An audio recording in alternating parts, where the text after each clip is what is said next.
नमस्कार। कार्यक्रम इनाज टक सोमा यहाँलाई स्वागत छ। म इना गौतम। पहिलो कार्यक्रमको प्रसारणपछि फेरि पनि मैले सेकेन्ड एपिसोड लिएर यहाँहरूमाझ आइसकेको छु। मेरो पहिलो कार्यक्रमलाई यहाँले धेरै सेयर सब्सक्राइब गरेर मायाको साथ यहाँले धेरै मलाई चाहिँ फिडब्याक पनि दिनुभएको थियो लास्ट टाइम हैन। सो यो आउने कार्यक्रमहरूमा अझ हजुरहरूको फिडब्याकलाई लिएर अगाडि बढ्ने प्रयत्न सहित मैले आजको यो सेकेन्ड एपिसोड लिएर आइसकेको छु र आज पनि मैले आज यस्तो व्यक्तित्वलाई निम्ताएको छु जसको जीवन कहानी सङ्घर्ष नेपालको बसाइदेखि लिएर अमेरिकाको बसाइ के कस्तो रह्यो र अब आउने दिनहरूमा उहाँका के कस्ता प्लानहरू छन् हैन, त्यो विषयमा हामीले कुराकानी गर्नेछौँ र यो कुराकानीले तपाईहरूले पक्कै पनि केही न केही कुराहरू सिक्न सक्नुहुनेछ, केही इन्स्पायर हुन सक्नुहुनेछ भन्ने मैले अपेक्षा लिएको छु। र अब भने ढिला नगरिकन हाम्रो कार्यक्रममा आज को आउनु भएको छ उहाँलाई स्वागत गरौँ है त।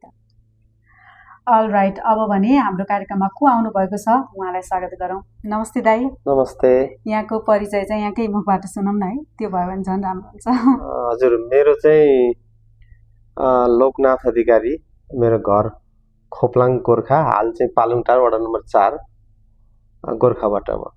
हजुर, लोकनाथ अधिकारी दाइलाई चाहिँ मैले चिनेको धेरै समय भइसक्यो, लगभग 8-9 वर्ष भइसक्यो हैन। सो उहाँको जीवनी, उहाँले गर्नुभएका सङ्घर्ष र उहाँ कस्तो खालको व्यक्तित्व भन्ने कुराहरू त मलाई थाहा छ, तर आज मैले यो कार्यक्रम मार्फत चाहिँ दाइले गर्नुभएका योगदानहरू, दाइहरूले गर्नुभएको जुन अब आउने दिनहरूका प्लानहरू र जीवन सङ्घर्ष मैले पनि नजिकबाट अझै बुझ्ने धेरै समय भयो, बुझ्न पाएको छैन हैन। सो आज यो कार्यक्रमबाट चाहिँ मैले यहाँलाई प्रस्तुत गर्न पाउँदा एकदमै एक्साइटेड पनि छु म आज।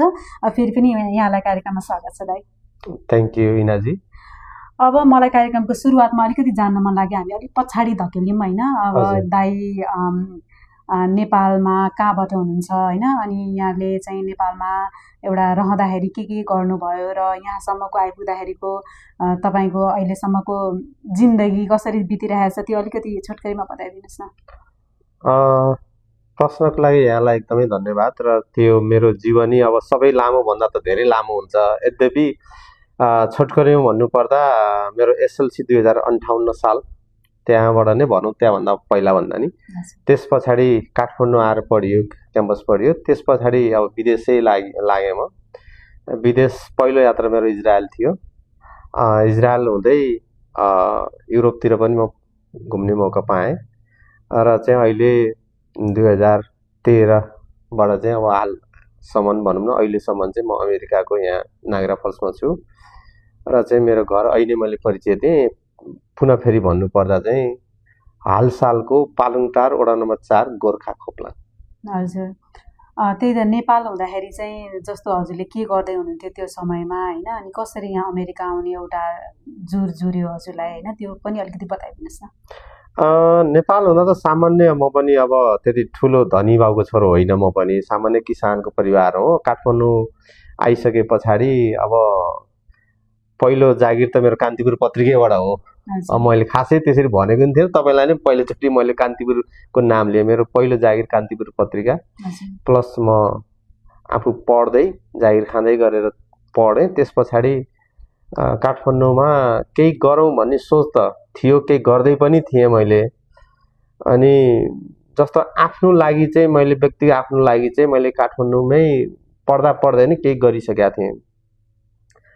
र पछि समय मिल्यो, एकचोटि जाउँ न त विदेश, कस्तो रहेछ विदेश हेरौँ, त्यहाँको रहन सहन, वासस्थान, विकास कस्तो हुँदो रहेछ विदेश। सबै विदेश जाने लहर थियो नि त त्यो बेला त निकै। अब वल्ला घरको मान्छे पल्ला घरको मान्छे कहाँ भन्दा विदेश भने। अनि त्यसपछि मैले जाउँ त एकचोटि भनेर अनि इजरायल गएँ म। इजरायल गए पछाडि अनि त्यहाँको विकास, त्यहाँको चाहिँ सुशासन, त्यहाँको एउटा जनताले जुन टेक्नोलोजी प्रयोग गरेका देख्दा त हामी त धेरै पछाडि रहेछौँ भन्ने महसुस भयो र केही गर्न पाए हुन्थ्यो भन्ने सोच बनाउँदै अब इजरायल हुँदैमा त मनमा धेरै क्वेसन, धेरै कुराहरू, सपनाहरू धेरै थिए, केही गरेरै गर्नुपर्छ भने। अनि त्यस पछाडि अनि यता अमेरिकातिर आइयो। अमेरिका आए पछाडि पहिलो 1-1.5 वर्ष त हराएँ पनि मैले तपाईँलाई नै भन्थेँ, म हराइरहेको छु है, म यसरी हराउने मान्छे होइन भन्दै। अनि नेपालमा केही गरौँ भनेर साथीभाइहरूले पनि मलाई भनिरहेर ल त्यसो भने केही गरौँ भनेर अब त्यही स्काइवाकको परिकल्पना गरियो र त्यो चाहिँ खासमा 2016मा तपाईँको टोरन्टोमा जुन त्यो स्काइवक टावर छ, जुन सिएन टावर छ, त्यो हजुर टावर चढिसके पछाडि चाहिँ यतिको टावर चाहिँ हाम्रो काठमाडौँमा बनाउन सकियो भने त्यहाँबाट चाहिँ सबै कुरो हेर्न सकिन्थ्यो। फेरि त्यो बेला फेरि भूकम्प 2015मा चाहिँ तपाईँ भूकम्पले त्यो हाम्रो जुन धरहरा भएको थियो त्यो पनि हजुरको चाहिँ ध्वस्तै भएको थियो। र त्यही बेलामा नै त्यो बनाउने सोच भनौँ न, त्यो मेन प्रेरणा भने त सिएन टावरै हो क्यानाडाको। त्यस पछाडि सुरु गरेर जे होस् अहिले अब बनाइयो काठमाडौँमा एउटा स्काइवक टावर, भेडेटारमा एउटा बनाइयो अर्को, र तेस्रो तपाईँको कन्यामको इलामको कन्याम भन्ने ठाउँमा। र त्यसरी चाहिँ अब 3वटा परियोजना नेपालमा बनाएर अहिले सञ्चालनमा छ भनौँ न। हजुर यो कार्य चाहिँ हजुरले यता अमेरिका आइसके पछाडि गर्नुभयो है हजुरहरूले, कि नेपाल हुँदै गर्नुभएको थियो? नेपाल हुँदा होइन, यहीँ आएपछि हो। यहीँ आए पछाडि अब साथीभाइहरूसँग भेट भयो। अब मेरो एउटा मात्रै प्लानले पनि होइन, किन त्यो ठुलो प्रोजेक्ट थियो। साथीभाइ टिम बनाएको मैले नै हो। फेरि टिम बनाएर अनि जस काम गरियो। यहाँ हुने साथीभाइहरू मैले यो चाहिँ यही हजुरहरूलाई पनि याद छ मैले भनेको, ल है यसरी हामी बनाउँदैछौँ, तपाईँहरूलाई यो उपयुक्त समय हुन्छ भनेर मलाई लाग्छ हिजै जस्तो लाग्छ मैले भनेको पनि हो। अब कोही साथीभाइहरू इन्भल्भ हुनुभयो, कोही इन्भल्भ हुनु भएन। यद्यपि सबैको प्रेरणा चाहिँ सकारात्मक भएको हुँदा सक्सेस भइयो भनौँ न। हजुर त्यही त दाइले त्यो उद्घाटन गर्ने बेलामा पनि हामी सबैजनालाई बोलाउनु भएको थियो, तर समयको अभाव भनौँ, आई डोन्ट नो के भएर मैले जान सकिनँ। त्यसको लागि हामी सो सरी है कार्यक्रमबाट। र आउने दिनमा पक्कै पनि म दाइले गर्नुभएको त्यो कार्यमा सहभागिता हुन्छु। र मैले भिडियोहरू होइन, अब अरू मेरो आफन्तहरू गएर दिनुभएको रिभ्युजहरू एकदमै राम्रो आइरहेछ होइन। I am always so proud of you दाइ होइन, हजुरहरूले यस्तो कामहरू गरिरहनु भएको छ, त्यसको लागि सधैँ एकदम प्राउड फिल गर्छु। र अलिकति मलाई जोड्न मन लाग्यो दाइको कहिलेकाहीँ चाहिँ अब यो राजनीति सम्बन्धी टिका टिप्पणीहरू पनि मैले फेसबुक मार्फत सोसियल मिडिया मार्फत अलिकति देखिरहेको हुन्छु होइन। र त्यो पहिलाको राजनीतिदेखि अहिलेसम्मको यो राजनीति अनि जेनजीहरू जुन आएर अहिले देश परिवर्तन गर्न लागिरहनु भएको छ होइन, अलिकति पहिलाको त्यो राजनीति अवस्था र अहिलेको कम्पेयर गर्दाखेरि कस्तो फरक पाउनु भएको छ र कतिको पोजिटिभ हुनुहुन्छ अहिलेको राजनीतिप्रति, अलिकति थोरै भनिदिनुहोस् न। तपाईँले उठाउन खोज्नु भएको चाहिँ समसामयिक राजनीति विषय जस्तो लाग्यो मलाई। जस्तो अब हामीहरू, म आफै पनि विद्यार्थी कालमा राजनीतिमा अब हामीहरू हाई स्कुल भनौँ न पढ्दा त अब त्यो बेलामा माओवादीले जनयुद्ध सुरु गरिसकेका थियो। अब हामीहरू अब एउटा विचारमा हामी त्योसँग हामी सहमत हुन सक्ने राजनीतिमा थिएनौँ र हाम्रो नितान्तै फरक थियो। हुन त मेरो घर र डाक्टर बाबुराम भट्टराईको घर ओल्लो घर पल्लो घरै हो, हाम्रो एउटै गाउँ हो। हाम्रो पहिला त पानी खानी पँधरो पनि एउटै थियो, पछि त विकासको क्रममा अब घर घरै धारो भयो। हामी राजनीति हिसाबमा नितान्तै फरक थियौँ, तर हामी लुकी पनि तपाईँको सङ्गठनहरू बनाउने स्कुल हुँदा पनि अब मलाई याद छ, नाम त मैले लिइनँ अहिले, त्यसरी चाहिँ सुरु गरियो। र समाजप्रति चाहिँ समाज बदल्न चाहिँ राजनीति नै हुनु पर्थ्यो। त्यसको लागि पनि म अलिकति केही न केही चाहिँ समाजमा गर्नै पर्छ, हामीले नगरे कसले गर्ने भन्ने त्यो खालको एउटा अलिकति त्यो स्टप आफूलाई हुन साइलेन्स बस्न नसक्ने मान्छे हो म। अब मेरो मेष राशि पनि त्यस्तै राशि थियो, म चुप बस्न नसक्ने। तर त्यसै क्रममा अब क्याम्पस हुँदा पनि अब राजनीतिमा गरियो। अलिकति केही आफूले जे जति दिन सकिन्थ्यो, समयको कुरा थियो, पारिवारिक कुरा थियो, आर्थिक कुराहरू थिए, यी सबैलाई थाती राखेर पनि एक्टिभै थिएँ म। र त्यो बेलाको राजनीति र अहिलेको राजनीतिमा चाहिँ नितान्तै फरक मलाई कस्तो लाग्छ भने, त्यो बेलामा हामीलाई अहिले पनि थाहा छ, अब हामी ताजा क्याम्पस पढ्दाखेरिमा अब गगन दाई, प्रदीप दाईहरू हामी लगभग हामी सँगै नै, अब उहाँहरू मभन्दा अलिकति सिनियर, तर उहाँको पछि लाएर हामी राजनीति सुरु गरे त्यहाँबाट हो। र त्यो बेलामा चाहिँ अब अलिकति जाने बाहिर जाने आन्दोलनहरू गर्ने, तपाईँको ठुलो मासहरू ल्याउने, गाउँबाट गाडीमा मान्छेहरू ल्याउने त्यो चलन थियो। अहिले चाहिँ नितान्तै के छ भने अब सोसियल मिडिया प्रयोग भयो। जस्तो त्यो बेलामा फिल्डमै फिजिकल हुनु पर्थ्यो, तर अहिले चाहिँ अब टेक्नोलोजीहरू आए, समय परिवर्तन भयो र चाहिँ अहिले चाहिँ सोसियल मिडियाबाटै जसरी अहिले एउटा ठुलो मोमेन्ट भयो नि त। जस्तो 2 दिनकै आह्वानमा तपाईँको देशमा त्यत्रो चाहिँ भयो। त्यसले गर्दाखेरिमा त्यो बेलाको राजनीति र अहिलेको राजनीति चाहिँ नितान्तै फरक छ। र अहिले केही विचार दिनु पर्यो भने एउटा एक ठाउँमा दिँदाखेरि मात्र संसार पुगिहाल्छ। तर त्यो बेलामा त हजारौं मान्छेहरू ल्याएर आमसभाहरू गर्ने चलन थियो र त्यो चाहिँ फरक नै छ। फेरि हजुरले केही अपेक्षा राख्नु भएको छ, केही होप छ हाम्रो देश चाहिँ अलिकति केही परिवर्तन हुन्छ कि अब चाहिँ अब बल्ल लेभलमा आएको हो कि जस्तो फिल हुन्छ कि हुँदैन हजुरलाई? जति अब यो सोसल मिडियाले अहिले देखाउन प्रेजेन्ट गर्न खोजिरहेको छ कि देशमा चाहिँ भयङ्कर अब केही चेन्जेस हुनेवाला छ जेन्जिजहरूले गर्दाखेरि भन्ने कुराहरूलाई हजुरले कतिको समर्थन गर्नुहुन्छ? समर्थन त यस्तो हो, अब डार्विनको सिद्धान्तमा के भनेको छ भने समय अनुकूल आफूलाई परिवर्तन गर्न सकिएन भने त्यो जीवै नाश भएर जान्छ जसरी भनिएको छ।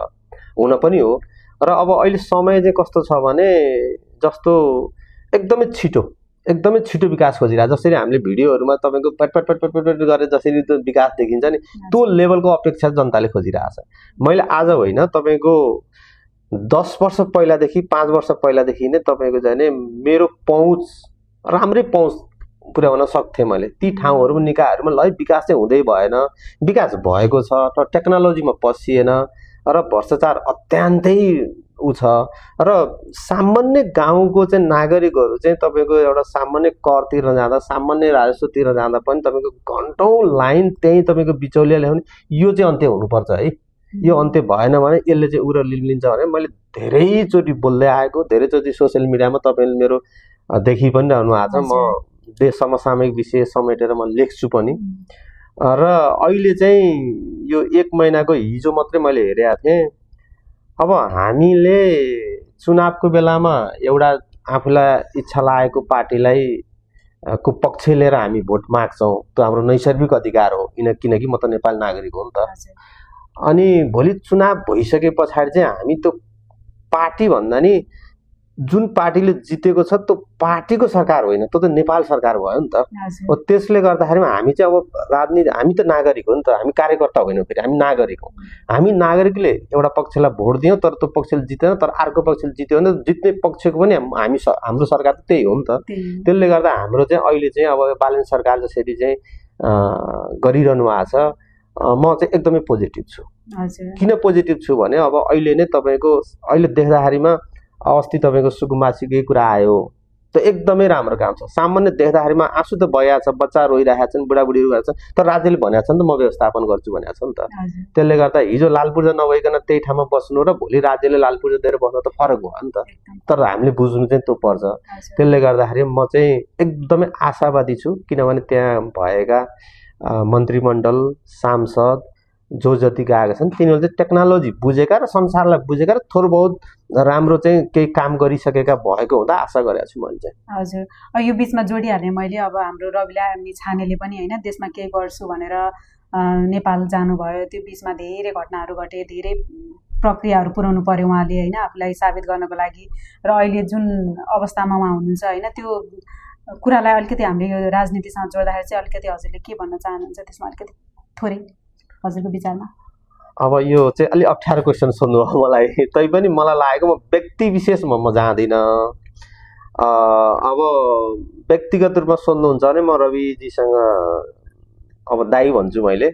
म नेपाल जाँदाखेरिमा सबैभन्दा पहिला रवि दाईलाई नै मैले भेट्छु। इभन उहाँ भरतपुर जेलमा हुँदा पनि पहिलोचोटि मैले मेरो गाउँ नगइकन उहाँलाई भेटे पछाडि मात्रै म गाउँ गएको छु।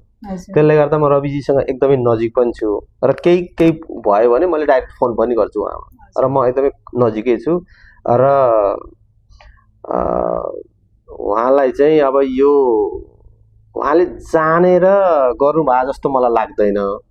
अब कहिलेकाहीँ के हुन्छ भने कतिपय कुराहरू चाहिँ नजान्दै पनि त्रुटिहरू हुन्छन्। जस्तो मेरै जीवनमा पनि त्यस्ता त्रुटिहरू होलान्, तपाईँकै जीवनमा पनि त्रुटिहरू होलान्, तर कतिपय कुरा नबुझेर पनि होलान्। त्यसले गर्दाखेरिमा उहाँमा हुटुटी चाहिँ देश बन्नुपर्छ है अब भन्ने हुटुटी चाहिँ एब्सोल्युटली छ। त्यो मैले बुझ्दछु, मैले भेटेको छु, उहाँसँग बसेको छु, मैले चिनेको छु उहाँलाई। त्यसले गर्दा अब म चाहिँ एकदमै उहाँसित आशावादी र अब चाहिँ केही हुन्छ कि, किनकि जनताले पनि त दियो नि त। जस्तो हिजोको सरकारमा 4वटा दल मिलेर सरकार बन्नु पर्थ्यो, बहुमत पुर्याउन हुन्थ्यो। भोलि यो सरकार ढल्छ कि भने अर्को सरकार टेको लाउनु पर्थ्यो, त्यो त छैन नि त। अहिले त 2/3 सरकार छ तपाईँको एक तहसित। फेरि अर्को कुरा पनि तपाईँलाई जोडिहालेँ, देश बनाउने हो भने एउटा पुस्ताले 16 घन्टा काम गर्नै पर्छ। र तपाईँको चाहिँ नि शासक कडा हुनै पर्छ, नत्र भने त त्यसमा अनुशासनै हुँदैन नि त। हजुर त्यो हामीलाई लाग्छ अलिकति कडा भयो, तर देश विकास हुन त शासन कडा हुनै पर्छ। म चाहिँ त्यसमा त्यो लाइनमा छु म चाहिँ। ठिक छ। अब भने हामी राजनीतिको कुरालाई अलिकति पर राखौँ र अलिकति अब जीवनको कुराहरू पनि गरौँ। कस्तो चल्दैछ दाइ जिन्दगी अमेरिकाको, होइन? नेपालबाट अमेरिका आएर अब कति वर्ष भयो हजुर यहाँ आउनुभएको? म 2013 को अप्रिल 31 हो मेरो फर्स्ट हजुर ल्यान्डिङ। त्यसपछि क्रमशः बसिराखिया छ। 14-15 वर्ष भइसक्यो। 14-15 वर्ष लाग्दैछ भनौँ न, लाग्दैछ लाग्दैछ। यो बीचमा यो अमेरिकाको जीवन कस्तो चलिरहेछ? यहाँ आएर यहाँको जीवन के हो जस्तो लाग्यो हजुरलाई? अलिकति छोटो मिठो तरिकाले। अब म जस्तो मान्छेलाई चाहिँ धेरै गाह्रो हो हेर्नुहोस्, किनभने म बाहिर अलिकति हिँड्ने गर्ने, तर जे होस् अमेरिका एउटा सम्भावनाको देश हो। यो मेहनत गर्दा मजाले खाना बस्न आरामसित पुग्छ, भाग्यले साथ दियो भने मजाले धनी पनि भइन्छ र श्रमको फल पाइन्छ, श्रम गर्ने अपर्च्युनिटी पाइन्छ। त्यसले गर्दा म चाहिँ थ्याङ्क्स अमेरिका भन्छु, एकदम थ्याङ्क यू, धन्यवाद अमेरिका, हामीलाई एउटा अपर्च्युनिटी दियो, हामी यो ठाउँमा आएका छौँ र हामीले जाने एउटा अधिकार यहीँ सरह सबैको एउटा पाएका छौँ। बालबच्चाले पढेका छन्, आफूले पनि जागिर खाइया छ, पढिया छ, व्यवसाय गरिया छ। त्यसले गर्दा म चाहिँ खुसी नै छु। नायग्रा फल्समा रेस्टुरेन्टहरू पनि खोलिरहनु भएको छ, होइन? धेरै ठाउँमा बिजनेस पनि एकदम राम्रो चलिरहेछ भन्ने मैले सुनिरहेको छु। के कस्तो छ दाइ? अब नायग्रा फल्स घुम्न आउने हाम्रो धेरै नेपालीहरूलाई चाहिँ केही भन्न चाहनुहुन्छ यहीँबाट? नायग्रा फल्स अब मेरो मात्रै नभइकन हामी साथीभाइहरूको चाहिँ एउटा टिम बनाएर गरेका छौँ। हाम्रो 5-7वटा रेस्टुरेन्ट भनौँ न, फुड ट्रक अनि रेस्टुरेन्ट बार छ, राम्रै चलेको छ भनौँ न। अब यहाँहरूको आशीर्वाद सदाशयताले गर्दा अब राम्रै चलिराखेकै छ। अब त्यो सिजनेबल बिजनेस हो। र नायग्रा फल्समा चाहिँ अब खासमा हामीले नेपालबाट आएका अथवा इन्डियाबाट आएका अथवा जो जहाँबाट हाम्रो साउथ एसियाबाट आएका साथीभाइ लगायत सबैलाई चाहिँ र आम नेपाली भनौँ अझै र सबैलाई सहज होस्, एउटा व्यवसाय पनि होस् र एउटा सेवामुखी व्यवसाय होस् भन्ने हेतुले हामीले त्यहाँ सुरु गरेका हौँ। 2 वर्ष भयो भनौँ न त्यो सुरु गरेको। जे होस् राम्रै छ अहिलेसम्मलाई, म त्योबाट सन्तुष्ट छु। राम्रो पनि होस्, हजुरलाई यहाँ बेस्ट अफ लक पनि भन्न चाहन्छु। र अब हामी कार्यक्रमको लगभग अन्तिम चरणमा आइसकेका छौँ। यो अन्तिम र तपाईँको यो मार्फत चाहिँ म एउटा सन्देश चाहिँ दिइहाल्छु है। यदि कोही नेपाली चाहिँ अब नायग्रा फल्स आउनुभयो भने अब व्यावसायिक हिसाबमा हामीले व्यवसाय गरेका हौँ, तर म एउटा चाहिँ सामाजिक हिसाबमा पनि कसैलाई अप्ठ्यारो पर्यो, अब नायग्रा फल्स आइसकेपछि तपाईँहरूलाई होटल अथवा कहीँ कतै बस्न खान अप्ठ्यारो पर्यो, के त्यस्तो पर्यो भने चाहिँ अब the Lukla Himalayan south Indian kitchen अनि एभरेस्ट माइक्रो ब्रुरी, दिल्ली चाट, त्यहाँ हामी त्यहीँ हुन्छौँ। त्यहाँ आउनुभयो भने हामीले सक्ने सहयोग हामी खुलेर गर्छौँ। हाम्रो त्यो सेवाको चाहिँ हामी त्यो निस्वार्थ सेवा हुन्छ। फेरि त्यो चाहिँ मैले जानकारी यहाँको यो पोडकास्ट मार्फत मैले जानकारी गराएँ सम्पूर्णलाई। यो चाहिँ एकदमै अनेस्ट, एकदमै हेल्पफुल, एकदमै भनौँ न एकदमै एडमायर गर्छु दाइको लागि चाहिँ मैले, होइन? सो हजुरहरू के अरे अमेरिकाको बफेलो न्युयोर्कमा हुनुहुन्छ र केही समस्याहरू परिरहेछ र केही अपर्च्युनिटीहरू खोजिरहनु भएको छ भने हजुरहरूले चाहिँ डिरेक्टली मेसेज पनि गर्न सक्नुहुन्छ उहाँलाई, होइन? फेसबुक मार्फत दाइ लोकनाथ अधिकारी नै छ उहाँको नाम, अथवा हाम्रो कार्यक्रमबाट चाहिँ हजुरहरूले हामीसँग रिच आउट पनि गर्न सक्नुहुन्छ है। त्यसको लागि चाहिँ तपाईँलाई एउटा कुरो भनौँ, अब विद्यार्थीहरूलाई जागिर चाहिँ दिन सक्दिनँ म एकदमै, किनभने अब कसैको ओभर पर्मिट छ भने दिन सक्छु है, त्यो चाहिँ मैले जानकारी गराउनु पर्छ। अब ओभर पर्मिट भएर कोही कसैले जागिर पाउनु भएको छैन, तपाईँ राम्रो सिप छ, तपाईँको राम्रो ज्ञान छ, तपाईँ कुक हुनुहुन्छ, तपाईँ वेटर हुनुहुन्छ र तपाईँले भनेअनुसारको सुविधा तलब सुविधा पाउनु भएको छैन भने चाहिँ हामी बस्न पनि दिन्छौँ, खान पनि दिन्छौँ, जागिर पनि दिन्छौँ है। त्यस्तो चाहिँ ओभर पर्मिट चाहिँ चाहिन्छ है। हजुर, त्यही त अहिले अब स्टुडेन्टहरूलाई एकदमै कडाइ गरिरहेको छ, होइन? अब कामहरू गर्नको लागि चाहिँ त्यो सिस्टम चाहिँ अहिले अब कतिजना पढ्नलाई आउन खोजिरहनु भएको छ होला अमेरिका होइन, हजुर उहाँहरूलाई चाहिँ के सन्देश दिन चाहनुहुन्छ हजुरले? अब यो विषयमा अहिले धेरै स्टुडेन्टहरूलाई एकदम गाह्रो भएको पनि हामीले देखिरहेछौँ सर्भाइभ गर्नको लागि, त्यो विषयमा के भन्नु छ हजुरलाई? उहाँहरूलाई के सजेसन दिनु छ? यस्तो छ, अब नेपालमा हामीले देखेको अमेरिका र यहाँको वास्तविक अमेरिका चाहिँ नितान्तै फरक छ। त्यो त तपाईँ हामीले भोगि नै राखेका छौँ होइन। अब नेपालमा आफै पनि अब 2002तिर अप्लाई गरेका मान्छे, 2002मा अमेरिका जानु पर्यो भनेर कम्मर कसेका मान्छे हो म भने हुन त अन्तर्गत त आइपुगेँ म। तर उहाँ हामीले देखेको अमेरिका र यहाँको अमेरिका चाहिँ नितान्तै फरक छ। नेपालबाट खर्च हालेर पढाउन सक्नेले मात्रै अप्लाई गर्नुहोस्, यहाँ आएर जागिर खाएर पैसा कमाएर म गर्छु भन्न चाहिँ त्यो चाहिँ दिवा सपना है। अब चाहिँ त्यो चाहिँ एकदमै गाह्रो छ। त्यो चाहिँ मैले सल्लाह पनि दिएको छु। मलाई कसैले गर्छ भने पहिला जस्तो छैन, तपाईँहरू नेपालबाटै आफ्नो खर्च पर्च धान्न सक्ने मान्छेले मात्रै अप्लाई गर्नुहोस्। यहाँ त्यति सजिलो छैन, किनभने बिना वर्क पर्मिट काम गर्न पाइँदैन। तपाईँहरू चाहिँ उहाँ ऋणधन गरेर आएर यहाँ चाहिँ काम गर्छु पढ्छु भनेर कसैले सोच्नु भएको छ नि, त्यो चाहिँ सम्भावना छैन, गाह्रो छ अहिले। गाह्रो छ, त्यही त मैले पनि त्यही नै सजेसन दिने गरेको छु। कोही आउँदै हुनुहुन्छ भने चाहिँ किन हामीले यथार्थ जे त्यो कुरो चाहिँ दिनुपर्छ हो। कतिजनाले चाहिँ अब भन्नुहुन्न यथार्थ होइन, तर यथार्थ त्यही हो कि अहिले एकदमै गाह्रो छ। अब नेपालमा हजुरको परिवार एकदम सक्षम छ भने त अब उहाँहरूले गर्नुहुन्छ होइन, तर यहाँ आएर एक्लैले गर्न अहिले अवस्था हेर्दाखेरि चाहिँ धेरै नै गाह्रो छ होइन त। तै फेरि यस्तो छ नि त होइन, अब कोही ट्यालेन्ट विद्यार्थी छ, यहाँ आएर पढेको छ, मास्टर्स गरेको छ, डिग्री गरेको छ भने त फेरि यहाँ आए पछाडि फेरि तपाईँको स्टुडेन्ट अपर्च्युनिटी तपाईँको वर्क पर्मिट पनि पाउँछ, ग्रिन कार्डै अप्लाई गर्न पनि पाइन्छ। फेरि त्यो चाहिँ अब ट्यालेन्टलाई त छ है फेरि। त्यही त ठिक छ दाइ, एकदम राम्रो इन्फर्मेसनको कुराहरू पनि दिनुभयो। अब लास्टमा चाहिँ मलाई अलिकति सोध्न मन लाग्यो, हजुरले त हर तरहका जीवनहरू जिइसक्नु भएको छ होइन, एउटा फेजमा पनि आइसक्नु भएको छ। यहाँसम्म आइपुग्दाखेरि चाहिँ हजुरलाई जीवन के हो जस्तो लाग्यो? जीवन के रहेछ त? मेरो विचारमा चाहिँ अब यो जीवन के हो भने आफ्नो आफ्नो परिभाषा हुन्छन्। मैले बुझेको जीवन चाहिँ जीवन यात्रा हो। यात्रामा छौँ हामी। यो यात्रा कुन ठाउँमा गएर टुङ्गिन्छ न तपाईँलाई थाहा छ न मलाई थाहा छ। यो यात्राको क्रममा कुनै चौतारीमा हामी बस्छौँ, त्यो चौतारीमा कोही साथीभाइ भेट हुन्छ, राम्रो साथीभाइ सँगसँगै लिएर गइन्छ, नराम्रो मान्छे त्यहीँ छोडेर हिँडिन्छ। जीवनहरूको यात्रा यो छोटकरीमा 2 शब्द भन्नुपर्दा। हस्, थ्याङ्क यू सो मच दाइ, आज मेरो कार्यक्रममा आएर मेरो कार्यक्रमको शोभा बढाइदिनु भयो। हजुरलाई धेरै धेरै धन्यवाद। र आगामी दिनहरूमा हाम्रो सहकार्यता बढिरहने छ अगाडि होइन। र अन्तमा हजुरलाई के भन्न मन छ? हाम्रो भर्खरै मैले यो कार्यक्रम एउटा सानो प्रयास गरेको छु, एउटा बफेलो न्युयोर्कको सानो एउटा ठाउँमा बसेर होइन, एउटा सानो आफ्नो इच्छा चाहना हुन्छ नि, एउटा सामान्य व्यक्तिको पनि जीवनमा कति कुराहरू हुन्छ भनेर एउटा सानो प्रयास गरेको छु होइन। त्यहाँ हजुरले सानो ठुलो नभनिकन आज आफ्नो एउटा अमूल्य समय दिएर यो कार्यक्रममा आएर मलाई साथ र सपोर्ट दिनुभयो। हजुरलाई धेरै धेरै धन्यवाद। र अन्त्यमा के भन्न चाहनुहुन्छ? अन्त्यमा मलाई चाहिँ मनमा लागेको भन्छु है। जस्तो पहिलो कुरो, तपाईँले साहस गरेर यो प्रोग्राम चलाउन खोज्नुभयो, एकदमै तपाईँलाई तपाईँको लागि यो धन्यवाद। र यो तपाईँको साहस सफलतापूर्वक सम्पन्न होस्, राम्रो होस्, शुभ होस्। र यो हामीलाई चाहिएको थियो, किनभने बफलोमा तपाईँसँग क्षमता भएर नि त क्षमता लुकिरहेको थियो क्या। तपाईँले त हिजो तपाईँको टेलिभिजनमा काम गरेको त थियो नि त, त्यो चाहिँ तपाईँले देखाइदिए हुन्थ्यो भनेर मेरो मनमा लागिरहेको थियो क्या। तर तपाईँले जुन प्रयास गरिरहनु भएको छ यसको लागि चाहिँ मैले अस्ति पनि हजुरलाई भने एकदमै साथ सहयोग मेरो रहन्छ। तर म बिजी छु है फेरि हुँदै पनि म एकदमै सपोर्ट गर्छु। अगाडि बढ्नुहोस्, तपाईँलाई शुभकामना। र मलाई चाहिँ नि यसरी बोलाएर मेरो आफूसँग भएका केही कुराहरू बाहिर ल्याउने जुन प्रयास गर्नुभयो, धेरै कुरो त मैले ल्याएन, बिस्तारै गरौँ, एक दिन फेरि सबै दियो भने त फेरि अर्को दिन के गर्ने होइन। त्यसले गर्दाखेरिमा यो एउटा अपर्च्युनिटीको लागि यहाँलाई एकदमै धन्यवाद दिन चाहन्छु।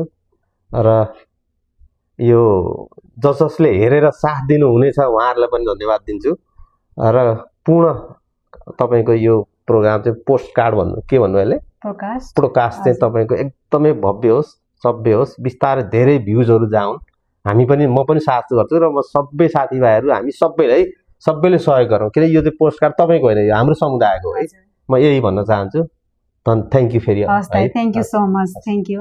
आज हाम्रो साथमा हुनुहुन्थ्यो लोकनाथ अधिकारी। उहाँ चाहिँ विगत लामो समयदेखि एउटा बफेलोमै बसेर पनि नेपालमा धेरै समाजसेवाहरू गरिरहनु भएको छ र धेरै मूल्याङ्कन हुने खालको कामहरू गरिरहनु भएको छ। उहाँले धेरै नै साथ सपोर्टहरू दिनुहुन्छ कुनै पनि यहाँ सङ्घ संस्थाहरूलाई चाहिँ, अथवा केही कार्यक्रमहरू भयो भने होइन। सो म पर्सनली पनि उहाँबाट एकदमै एडमायर छु र उहाँले आज एकदमै आफ्नो बिजी स्केड्युलबाट सानो समय निकालेर आज यो कार्यक्रममा आएर हामीलाई साथ दिनुभयो। त्यसको लागि एकदमै थ्याङ्क यू भन्छु फेरि पनि होइन। र हाम्रो कार्यक्रमको यो दोस्रो एपिसोड हामीलाई चाहिँ यो कार्यक्रम जति सक्दो सेयर गरेर मेरो युट्युब च्यानललाई सब्सक्राइब गरेर माया गरिदिनु होला भन्ने अपेक्षा गरेको छु। यति भन्दै आजको यो दोस्रो एपिसोडबाट मलाई माया गर्नुहुने सम्पूर्णलाई फेरि पनि धन्यवाद दिँदै म इना गौतम पनि यहाँबाट बिदा हुन चाहन्छु। नमस्ते।